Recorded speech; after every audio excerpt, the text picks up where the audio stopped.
Hi hello guys, welcome to my YouTube channel Ammu here. నేనైతే వాళ్ళ హాస్టల్కి వెళ్ళిపోతున్నా. సో అందుకే మార్నింగ్ లేచి రెడీ అయిపోయి ఫస్ట్ అయితే టెంపుల్కి వెళ్ళేసి వస్తాను.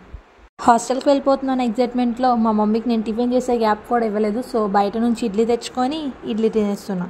ఇప్పటి నుంచి నా వాయిస్ అయితే లాస్ట్ వీడియోస్ అంత మంచిగా రాదు, ఎందుకంటే హాస్టల్లో ఉంటున్నా కదా, రూమ్మేట్స్ ఉంటారు. నేనైతే ఇలా రెడీ అయిపోయాను హాస్టల్కి వెళ్ళటానికి. బాగా ఎక్సైట్మెంట్ ఫీల్ అవుతుంది. నేను మమ్మీ చెల్లి అయితే ఆటో మాట్లాడేసుకున్నాం, ఎందుకంటే నా లగేజ్ చాలా ఎక్కువ ఉంది. సో అందుకని వారం నుంచి లగేజ్ చదువుతుంటే ఇప్పటికి ఫినిష్ అయింది మొత్తం. అసలు మేము ఆటో మాట్లాడుకుందే పరుపు పట్టుకెళ్ళడానికి. తీరే ఇక్కడికి వచ్చాక పరుపు హాస్టల్ వాళ్ళే ఇచ్చారు. ఇంకేముంటుంది తెలిసిందేగా, అమ్మతో 4 తిట్లు. ఇంక అమ్మ మాత్రం ఎప్పుడని తిట్టిదిలే, ఇవ్వాలేగా. 3 years డిప్లొమా లైఫ్ని సిఆర్ఐలో ఫినిష్ చేసి ఇంకో 3 years కోసం విజయవాడ వెళ్ళిపోతున్నా. మేము అలా ఆటో ఎక్కామో లేదో అప్పుడే మా ఆటో ఆకలి అంటూ డీజిల్ కొట్టించేసుకుంది. ఈ ప్లేస్ విజయవాడ అండ్ గన్నవరంలో ఉన్న ప్రతి ఒక్కరికి తెలుస్తుంది. తెలిసిన వాళ్ళు కామెంట్ చేసేయండి. తెలియని వాళ్ళ కోసం చెప్తున్నా, ఇదే గన్నవరం ఎయిర్పోర్ట్. నేను మా చెల్లి ఎయిర్పోర్ట్ బయట ఉన్న, మా ఆలోచనలన్నీ ఎయిర్పోర్ట్ లోపల ఉన్నాయి. చూడండి ఎక్కడికి సెర్చ్ చేస్తున్నామో, డైరెక్ట్గా గోవాకి. మా చెల్లి అంత డెడికేషన్తో సెర్చ్ చేస్తుంటే నేను గూగుల్ మ్యాప్స్లో సెర్చ్ చేసినంత ఈజీ ఏం కాదు గోవా వెళ్ళటం. అయినా మనం వెళ్ళాల్సింది గన్నవరం టు విజయవాడ, బట్ ఆ రూట్లో ఫ్లైట్స్ లేవు కాబట్టి మూసుకొని ఆటోలో వెళ్దామని కులు జోకులేస్తున్నా. అయినా మా చెల్లి ఎక్కడా తగ్గకుండా కాస్ట్ కూడా చూసింది. ఆఖరికి కాస్ట్ చూసాక తగ్గింది. మనం ఎలాగో ఆ ఎయిర్పోర్ట్ లోపల ఉన్న ఫ్లైట్ అయితే ఎక్కలేం కాబట్టి ఈ ఫ్లైట్ రెస్టారెంట్ని చూసుకుంటా వెళ్ళిపోవడమే. మీలో ఎవరికన్నా నాలాగా ఆక్వాఫోబియా ఉందా? ఆక్వాఫోబియా అంటే ఏం కాదు, వాటర్ అంటే భయం ఉన్నోళ్ళు. నాకు కింద నుంచి చూస్తే వాటర్ భయం లేదు, కానీ ఇలా బ్రిడ్జ్ మీద నుంచి వెళ్తున్నప్పుడు చూస్తే మస్తు భయం అవుతుంది. ఇదే నేను ఉండబోయే హాస్టల్. ఇది బయట నుంచి వ్యూ. కాలేజ్ క్యాంపస్లో బిల్డింగ్స్ కన్నా మొక్కలే ఎక్కువ ఉంటుంది. మాకు సిగ్నల్స్ కూడా రావు. కాలేజ్ అడ్మిషన్ తీసుకునేటప్పుడు కూడా ఎన్నిసార్లు తిరుగుండాను నేను. హాస్టల్లో జాయిన్ అవ్వడానికి మాత్రం ఎన్నిసార్లు తిప్పుకుంటున్నారు. ఫైనల్గా మనమైతే హాస్టల్కి వచ్చాం. నా దారిలో నేను లగేజ్ పట్టుకుని వెళ్ళిపోతుంటే మేడమ్స్ వస్తే సరిపోదమ్మా, ఇక్కడ రిజిస్ట్రేషన్ చేసుకోవాలని మళ్ళీ ఒక ట్విస్ట్ ఇచ్చారు. ఒక ఫామ్ ఫిల్ చేస్తే కాసేపు కూర్చోమన్నారు. నిజం చెప్పాలంటే నేను హాస్టల్కి వెళ్ళిపోతున్నందుకు నాకన్నా మా చెల్లికి ఎక్కువ బాధ ఉంది. ఎందుకంటే అన్లిమిటెడ్ 5G డేటా రాదు కాబట్టి. అన్నీ ఫిల్ చేయడం అయిపోయాక మా అమ్మకు ఒక విజిటర్ పాస్ ఇచ్చారు. అండ్ నెక్స్ట్ వాళ్ళని సెల్ఫ్ లెటర్ కోసం వెళ్ళి లెటర్ రాపించుకొని వచ్చాను. ఇంకా మనకు ఒక రూమ్ అయితే అలాట్ చేశారు. మా చెల్లి ఆల్రెడీ రూమ్ కాడకి వెళ్ళిపోయి వెయిట్ చేస్తుంది. నేను మా అమ్మ లగేజ్ తీసుకొచ్చుకుంటున్నాం.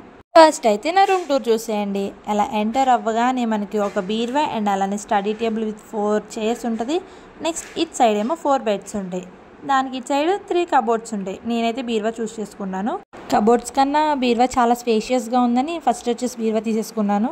నాకున్న బద్ధకం గురించి ఆల్రెడీ మా అమ్మ చెల్లికి తెలుసు కాబట్టి వాళ్ళే దులిపేసి నీట్గా పేపర్స్ వేసి బట్టలన్నీ బెడ్ మీద పెట్టి వెళ్ళిపోయారు చదువుకోమని. నన్ను దింపేశారు కదా. మమ్మీ వాళ్ళు రిటర్న్ అయిపోవాల్సిన టైం వచ్చేసింది. బట్ వాళ్ళకి ఇంకా ఫుడ్ టైం అవ్వలేదు కాబట్టి క్యాంటీన్ తీసుకెళ్ళి ఎగ్ పఫ్ అయితే తినిపిస్తున్నా. బాయ్. మా అమ్మ అయితే చాలా కష్టపడిన అవుతుంది, ఏదో వీడియో తీస్తున్నారని. పాపం చాలా బాధతో అయితే వెళ్తున్నారు.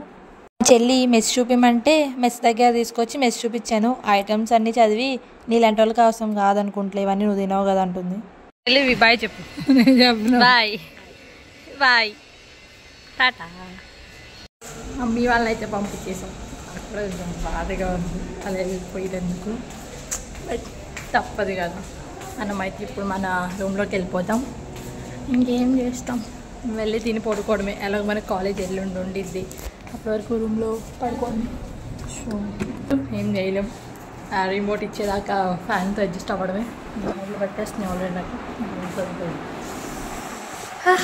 Finally I'm here in my hostel. ఇంకా వాళ్ళని పంపించి వచ్చాక ఈ లగేజ్ మొత్తం బీరువాలో చదువుకుంటూ కూర్చుని పోయాను. చాలాసేపు పట్టింది చదవడానికి.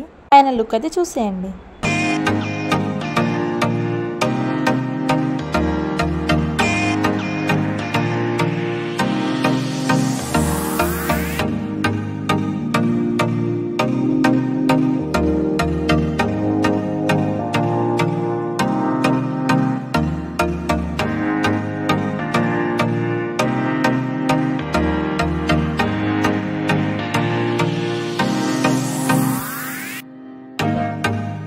నా రూమ్మేట్ అయితే ఆన్ ద వేలో ఉంది, ఇంకా రాలేదు. ఇది నా చిన్నప్పటి నుంచి నా ఫ్రెండ్, నా తోక అనమాట. ఇది ఇంకెప్పుడు ఎటైనా నాతోనే ఉండాలని నన్ను కూడా ఇక్కడికే తీసుకొచ్చింది. ఇంకెవ్వరు లేరు కదా రూమ్లో, ఒక్కదాన్ని ఏం తింటానని కాలేజ్ నుంచి నా హాస్టల్కి నా కోసం నడుచుకుంటూ వచ్చి మరీ నాతో పడుతుంది. బట్ దాని క్లాస్ టైం అయిపోయేసరికి వెళ్ళిపోతుంది. ఇంకెక్కడ పోద్ది, 3 సంవత్సరాలు కలిసే ఉంటాం కదా. అది వెళ్ళిపోయాక నా రూమ్మేట్ కూడా వచ్చేసింది. అది కూడా నా ఫ్రెండే, అది నా డిప్లొమా ఫ్రెండ్. ఇంకా ఇద్దరం కలిసి జాయిన్ అయ్యాం. సేమ్ ఒకే రూమ్ తీసుకున్నాం. ఇదే మా హాస్టల్. మేమైతే గ్రౌండ్ ఫ్లోర్లో తీసుకున్నాం. ఇది కూడా మా ఫ్రెండ్, ఇది కూడా ఇక్కడే జాయిన్ అవుదాం అనుకుంది, బట్ కొన్ని సిచ్యువేషన్స్ వల్ల అయితే రాలేదు. ఒకసారి వచ్చి మమ్మల్ని హాస్టల్లో దింపేసి కాలేజ్ చూసి వెళ్ళిపోయింది. నేను వచ్చిన ఫస్ట్ డేనే స్నాక్స్ కేక్ నాకైతే చాలా ఇష్టం, తినేసాను. తిన్నాక మా రూమ్లోకి మా ఫ్రెండ్స్ వచ్చారు. ఎంత అల్లరిదంటే ఇది ఫస్ట్ అది స్టార్టింగ్ వీడియోలు ఇయలే కానీ ఆ పరుపులోకి దూరి మరీ దింపేసింది. ఇంకా నేను ఫోన్ తీసి వీడియో తీస్తున్నాను, గబగబా అందులోంచి లేచి వచ్చి పద్ధతిగా దింపుతుంది. ఇంట్లో అన్ని ప్లేట్లోకి వస్తుంటే దాని విలువ తెలియలేదబ్బా. ఈ లైన్లో నుంచొని తినేసరికి 2 గంటలు పట్టింది. అంత కష్టపడ్డాక మాకు పెట్టిన ఫుడ్ అయితే ఇది. వాళ్ళని అడిగాము ఎందుకు ఇంత లైన్ ఈ కర్రీ కోసం అంటే ఇదే మాకు ఒక పెద్ద వరం అన్నారు. టేస్ట్ అయితే ఏం బాలే. ఇంకా ఫుల్గా తిన్నాం కదా, తింది అరగబెట్టడానికి తిరుగుతున్నాం. మాకు ఓపెన్ స్పేస్ చాలా ఉండడం వల్ల బాగా ఎంజాయ్ చేస్తున్నాం. ఇది గాయ్స్ ఈ వీడియో తీసాక పోస్ట్ చేయడానికి చాలా రోజులు పడుతుంది ఏమనుకోకండి, ఎందుకంటే మా రూమ్లో రూమ్మేట్స్ ఉన్నారు. వాయిస్ ఓవర్ ఇవ్వడానికి నాకు సిగ్గేసి స్లోగా రోజు కొంచెం ఇస్తున్నా.